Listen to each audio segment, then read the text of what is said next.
श्री गणेशाय नमः.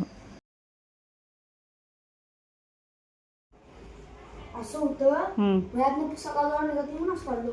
आणि मग परत ते जोडायला येते की तुला? आता हे घालायचं त्यावरती लावायचं परत पंखा ते खराब झाला तर बघ तो माझा फॅन आहे, मला लागतोय. तर शाळेला सुट्टी असली म्हटली की मानसचा असा उद्योग चालू झालाच. तर असं काहीतरी खोली ह्याचं चालू असतं. हॅलो, हाय, नमस्कार, श्री स्वामी समज सगळ्यांना. तुमचं स्वागत आहे माझं मराठी व्लॉग चॅनलमध्ये.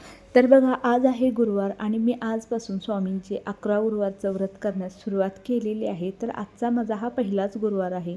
तर त्याची पूजेची मांडणी देखील मी इथं करणार आहे. तर आमचं घर थोडं छोटं आहे, त्यामुळे थोडी अडचण होते.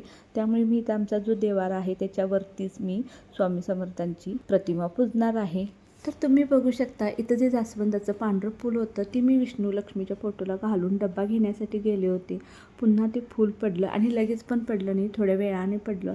पण हा योगायोग आहे की आजपासून सुरुवात करणार आहे, याचं काहीतरी चांगला संकेत आहे. हे माहीत नाही, पण तुम्ही अंधश्रद्धा म्हणाल, पण मला तर असं वाटतं की देवाने काहीतरी चांगला कौल दिलेला आहे. तर आता आपण पूजेला सुरुवात करूया. तर बघा, जे फूल पडलं होतं ते देवाला घालून घेते, त्यानंतर आपण सुरुवात करूया. तर ही स्वामी समर्थांची प्रतिमा बघा, मी केंद्रातून आणली होती स्वामी समर्थांच्या. तर आणून बरेच दिवस झाले, तुम्हाला मी दाखवली देखील असेल ज्यावेळी आणली होती त्यावेळी.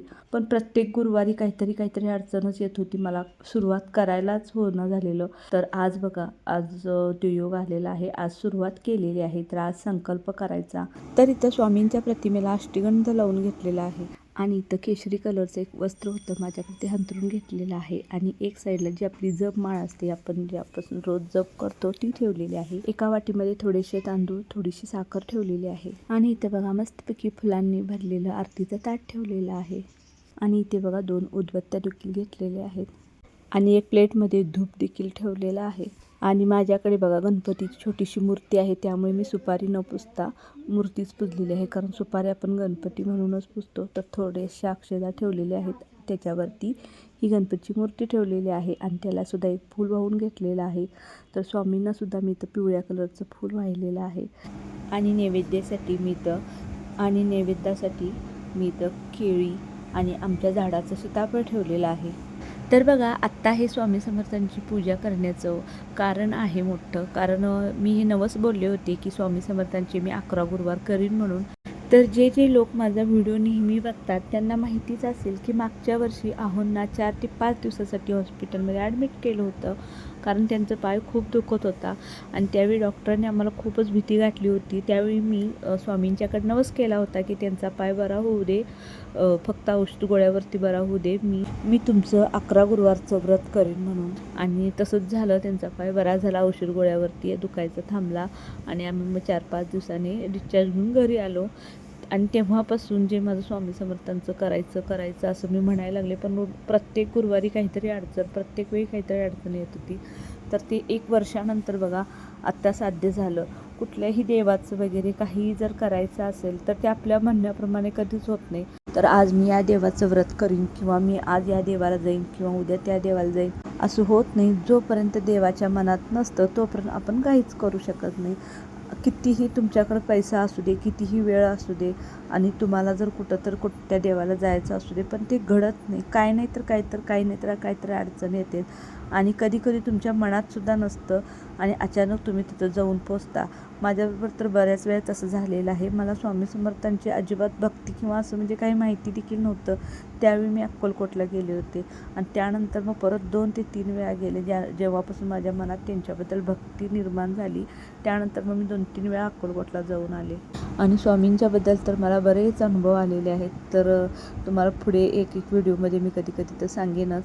तर इथे बघा, मी तुपाचा दिवा वगैरे लावून घेतलेला आहे आणि जी स्वामींची पोथी असते श्री स्वामी सारामृत, ती देखील इथे ठेवलेली आहे. त्याला देखील अष्टगंध फूल वाहून घेतलेलं आहे आणि गणपती बाप्पाला देखील अक्षदा फूल वाहिलेले आहेत. तर धूप देखील लावून घेतला, उदबत्त्या लावून घेतलेले आहेत आणि एका वाटीमध्ये थोडंसं पाणी देखील ठेवलेलं आहे. तर आता सगळी तयारी पूजेची झालेली आहे. आता पहिला मी संकल्प करून घेणार आहे, त्यानंतर सारामृतचं हे पुस्तक वाचणार आहे.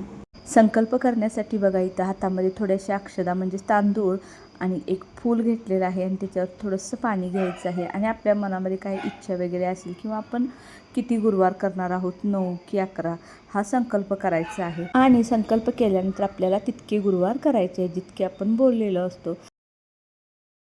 त्यानंतर बघा 108 वेळा स्वामी समर्थांचा जप करायचा आहे.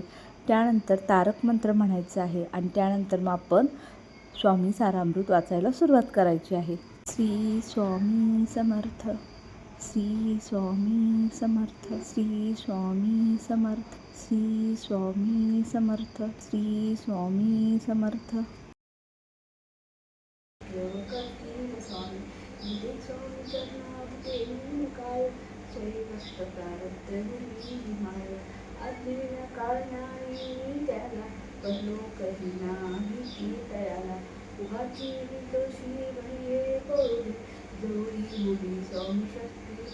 तर बघा इथं मी तारक मंत्र म्हणून घेतलेला आहे.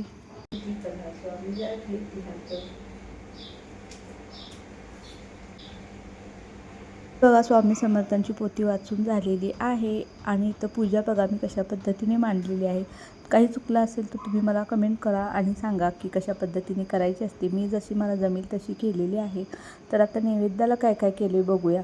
तर इथं बनवलेलं आहे बघा मसाले भात, त्यानंतर गोडामध्ये बनवलेली आहे तांदळाची खीर आणि इकडं बघा रव्याच्या कुरवड्या तळलेल्या आहेत आणि इकडं तूर डाळीची आमटी देखील बनवलेली आहे. तर मी तर देवाला नैवेद्य दाखवून घेते. तुम्हाला व्हिडिओ कसा वाटला नक्की कमेंट करा आणि आवडला असेल तर लाईक शेअर आणि सबस्क्राईब करायला विसरू नका. तर चला भेटू पुढच्या व्हिडिओमध्ये. Bye bye.